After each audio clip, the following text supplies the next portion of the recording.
और अब खबरें विस्तार से। नागपुर में बढ़ती अपराध और ड्रग्स की समस्या को लेकर कांग्रेस नेता विकास ठाकरे ने विधानसभा में कई गंभीर मुद्दे उठाए। शहर के करोड़ों रुपए के प्रोजेक्ट सीसीटीवी, आईटीएमएस और वाहन टोइंग पूरी तरह से विफल साबित हुए हैं। साथ ही ठाकरे ने कहा कि नागपुर अब धीरे धीरे ड्रग कैपिटल बनता जा रहा है। विकास ठाकरे ने बताया कि 100 करोड़ रुपए खर्च कर स्थापित किए गए सीसीटीवी नेटवर्क में करीब 45% कैमरे बंद है। वहीं 200 करोड़ रुपए के इंटीग्रेटेड ट्रैफिक मैनेजमेंट सिस्टम का काम सिर्फ 10 चौक तक सीमित है और वो भी अब तक चालू नहीं हो पाया। नागपुर में बढ़ती ट्रैफिक जाम और टोइंग करार से नागरिकों को रोजाना परेशानी झेलनी पड़ रही है। ठाकरे ने आरोप लगाया कि नागपुर में गांजा, मेफेड्रोन, अफीम और अन्य सिंथेटिक ड्रग्स बड़े पैमाने पर पकड़े जा रही हैं। शहर से विदर्भ के अन्य जिलों में भी ड्रग्स का वितरण हो रहा है। इस स्थिति को देखते हुए उन्होंने विशेष नारकोटिक्स टास्क फोर्स की मांग की है। साथ ही ठाकरे ने बिल्डरों द्वारा आम लोगों को धोखा देने और पुलिस की कार्यप्रणाली पर सवाल उठाते हुए कहा कि इन मामलों की जांच के लिए विशेष एसआईटी गठित की जानी चाहिए। नागरिकों की सुरक्षा और स्मार्ट शहर बनाने के लिए प्रशासन को तत्काल प्रभावी कदम उठाने होंगे।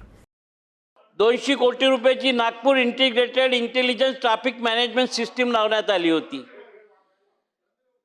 ही सिस्टम राबवण्यासाठी महाराष्ट्र शासनाने 2024 मध्ये 197 कोटी रुपये मंजूर केले होते।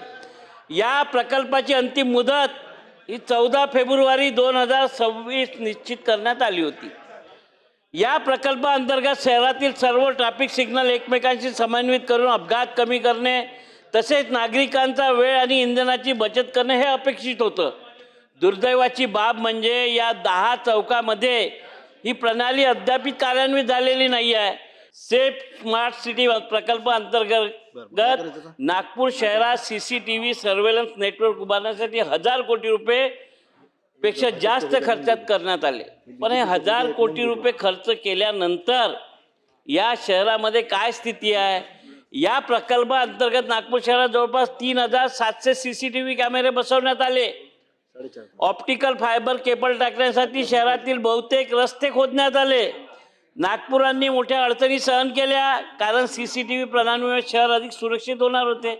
स्मार्ट शहर होईल अशी अपेक्षा होती।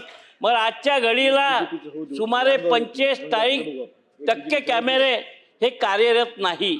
नागपूरला महाराष्ट्राची उपराजधानी, टायगर कॅपिटल, कोळसा राजधानी, ऑरेंज सिटी अशा सकारात्मक ओळखीने ओळखल्या जात होतं। परंतु आता या नागपूरला गेल्या काही दिवसात ड्रग कॅपिटल असं संबोधण्यात येतं। इतका ड्रगचा व्यवसाय वाढलेला आहे। चौकात चौकात सरेआम ड्रग्स घेऊन विकणारे, कारण की ते सापडत नाही, त्यांच्यावर कोणाचं नियंत्रण नाही। जर या ड्रग्सवाल्यांवर जर कोणाचं नियंत्रण असतं तर या राज्यातच ड्रग्ज झालं नसतं। ही नागपूरची आमच्या दुर्दशा झालेली आहे।